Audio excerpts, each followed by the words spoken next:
सुबह का पहला उजाला अभी आया भी नहीं था कि महेंद्र अपने छोटे से झोपड़ी के दरवाजे पर बैठे थे।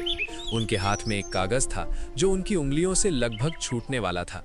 वो कागज कांप रहा था या महेंद्र के हाथ कांप रहे थे, ये कहना मुश्किल था। झोपड़ी के अंदर से खांसी की आवाज आ रही थी, अर्जुन की माँ कमला की।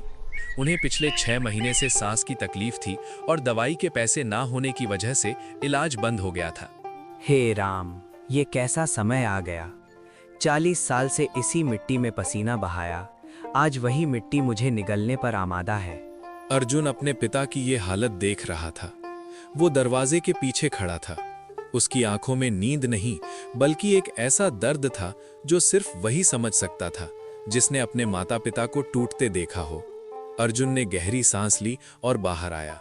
पिताजी, आप इतनी सुबह सुबह बैठे हो, ठंड लग जाएगी। अरे अर्जुन बेटा, तू उठ गया? नहीं, कोई ठंड नहीं लगेगी। तू अंदर जा, माँ को पानी पिला दे। पिताजी, आपके हाथ में क्या है? क्या बैंक वाले ने फिर कुछ भेजा है? महेंद्र ने कोई जवाब नहीं दिया। उन्होंने सिर्फ कागज को और ताकत से पकड़ लिया, मानो वह उनकी जिंदगी का आखिरी सहारा हो।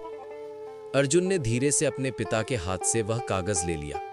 उस पर लाल अक्षरों में लिखा था, अंतिम चेतावनी, 7 दिनों के भीतर 1 लाख रुपए जमा न करने पर संपत्ति कुर्क की प्रक्रिया शुरू की जाएगी। अर्जुन की सांस रुक गई। पिताजी, ये तो। हाँ बेटा, 7 दिन, सिर्फ 7 दिन बाकी हैं। झोपड़ी के अंदर से फिर खांसी की आवाज आई, इस बार और तेज।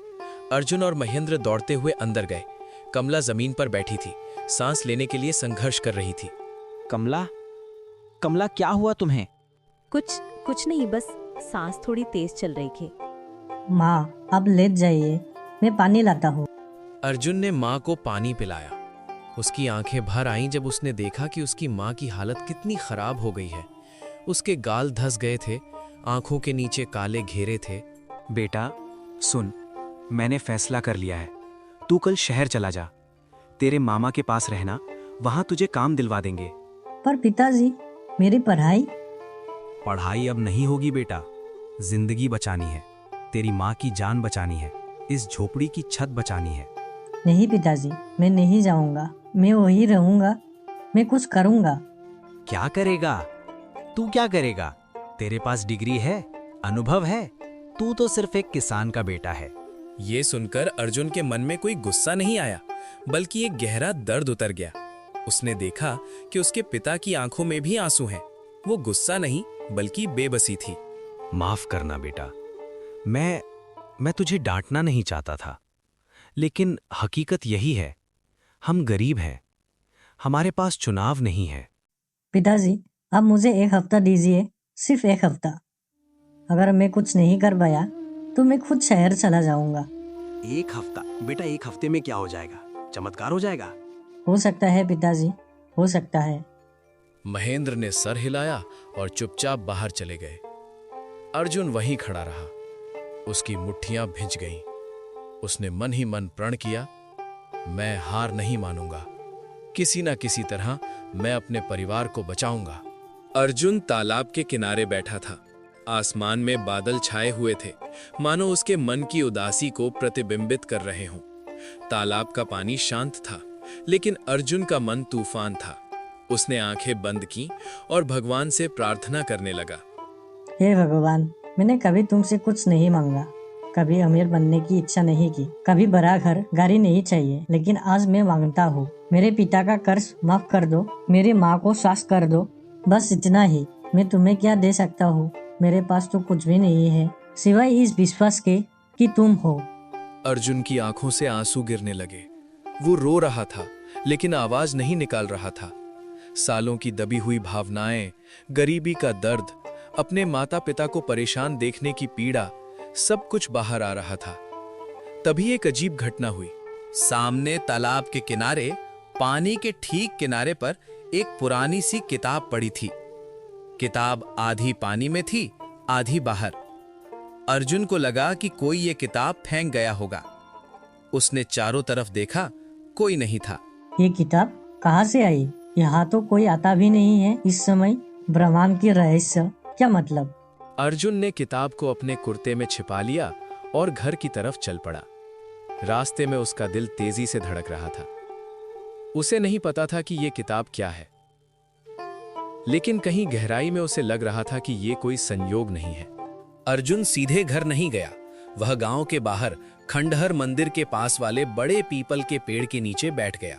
यह उसकी पसंदीदा जगह थी, शांत, एकांत। उसने चारों तरफ देखा, कोई नहीं था। तब उसने किताब निकाली। किताब के पन्ने पीले पड़ गए थे, लेकिन लिखावट साफ थी। अर्जुन ने पहला पन्ना खोला। उस पर लिखा था, तुम जो सोचते हो वही बनते हो। ये कैसे संभव है? मैं हर रोज सोचता हूँ कि मैं अमीर बनूं, लेकिन तो क्या मैं अमीर बन जाऊंगा? ये तो बकवास लगता है। विश्वास, मैं किस बात पर विश्वास करूं? कि मेरा कर्ज माफ हो जाएगा, कि मेरा माँ ठीक हो जाएगी? ये तो असंभव लगता है।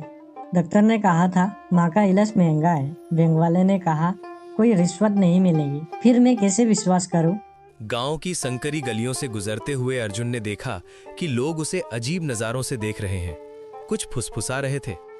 अर्जुन समझ गया, बैंक वाले के नोटिस की खबर पूरे गांव में फैल चुकी थी। देखा ना, मैंने कहा था ना कि महेंद्र का खेत जाएगा। ऋण लेने वाले का यही हाल होता है। चुप रहो, अर्जुन संभलेगा। सुने तो सही, सच्चाई से भागेगा थोड़ी ही। अर्जुन ने सर झुका लिया और तेज कदमों से चलने लगा। उसका गला सूख रहा था। शर्म और गुस्से का मिश्रण उसे अंदर ही अंदर जलाए जा रहा था। तभी रास्ते में उसे सद्गुरुजी मिले।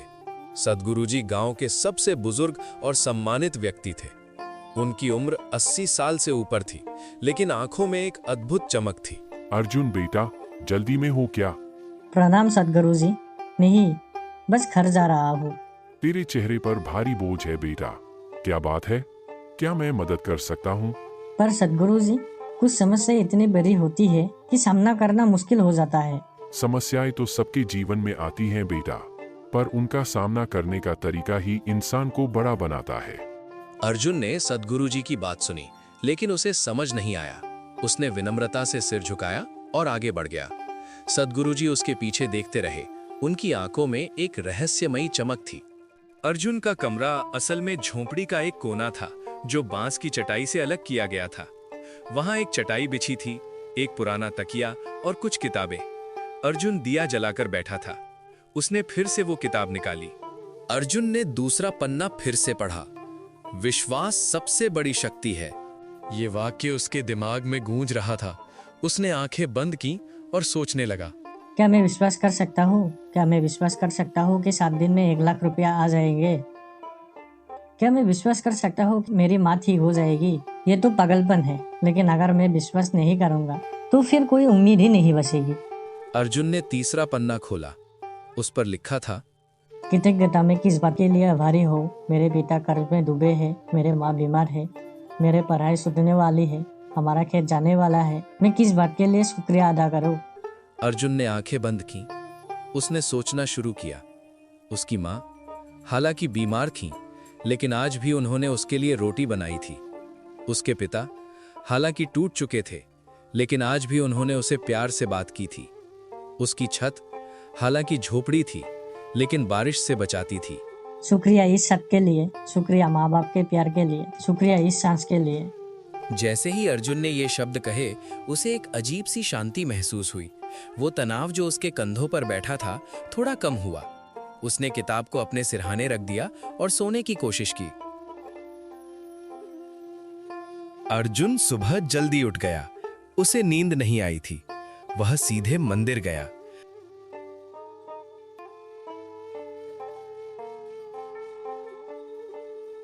मंदिर में सद्गुरु जी प्रार्थना कर रहे थे।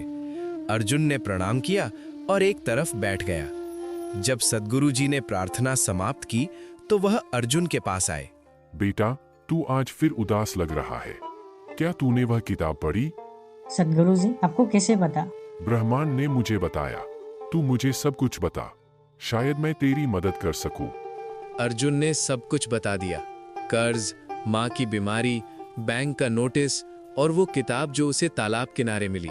बेटा, यह कोई संयोग नहीं है कि तुझे वह किताब मिली। तू तैयार था। तूने भगवान से मदद मांगी और भगवान ने तुझे जवाब दिया। पर सदगुरु जी, इस किताब में लिखी बातें ये सच नहीं लगती। विश्वास से कैसे कर्ज माफ हो सकता है? तू गलत समझ रहा है बेटा।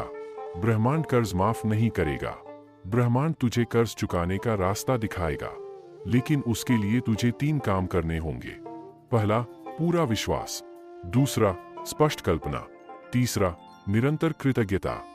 मैं समझा नहीं। सुन बेटा, तू हर दिन सुबह उठकर यह कल्पना कर कि तेरा कर्ज चुक गया है, तेरी मां स्वस्थ है, तेरे पिता खुश हैं। इसे इतनी स्पष्टता से कल्पना कर कि तुझे लगे कि यह सच हो चुका है। फिर इस कल्पना के लिए ब्रह्मांड को धन्यवाद देना शुरू कर दे। पर ये तो शुद्ध कल्पना होगी। नहीं बेटा, यह भविष्य की सच्चाई को आकर्षित करने का तरीका है। तू जो चाहता है उसे पहले अपने मन में जी ले। ब्रह्मांड तेरी इस भावना को सच कर देगा। ठीक है सदगुरु जी, मैं कोशिश करूंगा। कोशिश नहीं, विश्वास करना। और याद रखना, ब्रह्मांड तेरी मदद करेगा, लेकिन तुझे भी कर्म करना होगा। विश्वास के बाद कदम उठाना जरूरी है।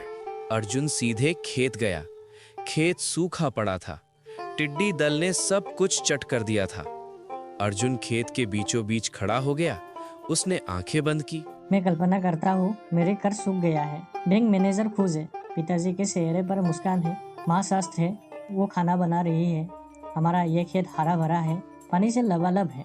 अर्जुन ने इतनी गहराई से कल्पना की कि उसे वास्तव में लगने लगा कि ये सब सच हो गया है। उसके चेहरे पर एक मुस्कान आ गई। फिर उसने आंखें खोली और बोला, धन्यवाद हे ब्रह्मांड, इस खूबसूरत कल्पना के लिए धन्यवाद। मैं जानता हूँ कि तुम ऐसे ही सच कर देंगे। अर्जुन ने खेत से निकलकर गांव की तरफ देखा। उसे लगा कि आज का दिन कुछ अलग है। हवा में एक ताजगी थी, पक्षियों की चहचहाहट मधुर लग रही थी। शायद ये सिर्फ उसकी कल्पना थी, या शायद वास्तव में कुछ बदल गया था। अगले 3 दिन अर्जुन के लिए एक अनोखा अनुभव थे। वो हर सुबह सूरज निकलने से पहले उठता। सबसे पहले वो 3 चीजों के लिए धन्यवाद देता। फिर वो खेतने जाता। खेत अब भी सूखा था, लेकिन अर्जुन की आंखों में एक नई चमक थी। वो खेत के बीच में बैठकर आंखें बंद करता और अपनी कल्पना को और स्पष्ट करता। पहले दिन उसे केवल धुंधली सी तस्वीर दिखाई दी। दूसरे दिन तस्वीर साफ होने लगी। तीसरे दिन उसे ऐसा लगने लगा मानो वो वास्तव में उस वास्तविकता में जी रहा हो जहां सब कुछ ठीक हो चुका है। शाम को वह सदगुरु जी के पास जाता। सदगुरु जी उसे छोटी छोटी कहानियां सुनाते जो ब्रह्मांड के नियमों को समझाती थीं। बेटा, एक कहानी सुनो। एक गांव में 2 किसान थे। दोनों के खेत सूखे थे। पहले किसान ने हर रोज कहा, मेरा खेत सूखा है, कुछ नहीं होगा। दूसरे किसान ने कहा, मेरा खेत हरा भरा होगा, मैं विश्वास करता हूँ। पहले किसान का खेत सचमुच सूख गया। दूसरे के खेत में एक दिन पानी का सोता फूट निकला। तू समझ सकता है क्यों? क्योंकि दूसरे किसान ने विश्वास किया। न केवल विश्वास किया, बल्कि उसने उस विश्वास के अनुरूप कर्म भी किया। वह हर रोज खेत की मिट्टी को ढूंढता, पानी की संभावना तलाशता।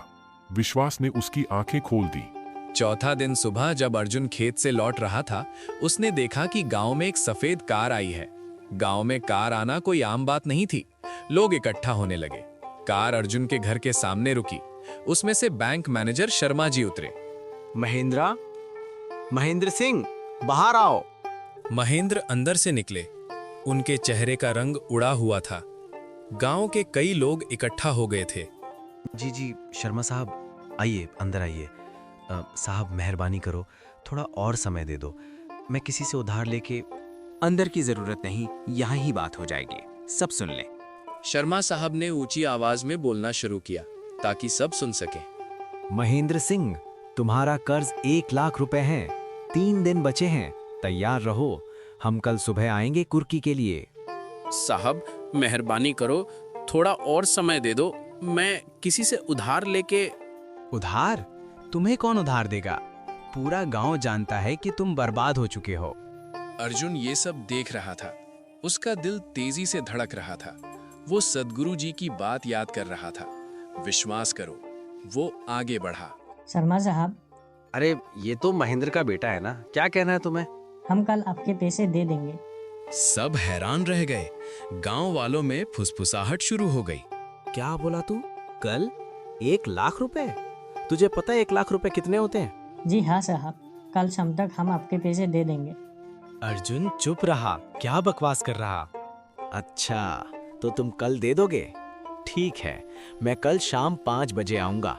अगर पैसे नहीं मिले तो तुम्हारा सामान बाहर फेंक दूंगा, समझे?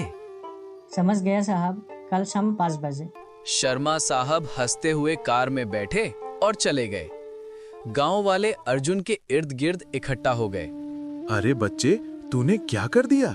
कल वो तेरा सामान बाहर फेंक देंगे। अगले दिन सुबह ही जब अर्जुन मंदिर जा रहा था, तब रास्ते में उसे एक बैग मिला। वो बैग उठाकर देखा तो उस बैग में करीब 10 लाख रुपए थे। अर्जुन सद्गुरु के पास गया। सद्गुरु ने बताया कि ये ब्रह्मांड ने दिया है। वो कब, कैसे, किसे देता है किसी को नहीं पता। वो सिर्फ विश्वास मांगता है। और इसी ही उस पैसे से अर्जुन ने पिता का कर्ज माफ कर दिया और माँ को भी डॉक्टर के पास ले गया। विश्वास उसके ऊपर होना चाहिए जिसने हमें इस पृथ्वी पर लाया है। मनुष्य न खुद जन्मा है न खुद मरेगा। तो बस जीवन में कोई परेशान हो तो विश्वास कर उसके ऊपर, जो हमें बिन देखे सिर्फ विश्वास से सब कुछ देता है।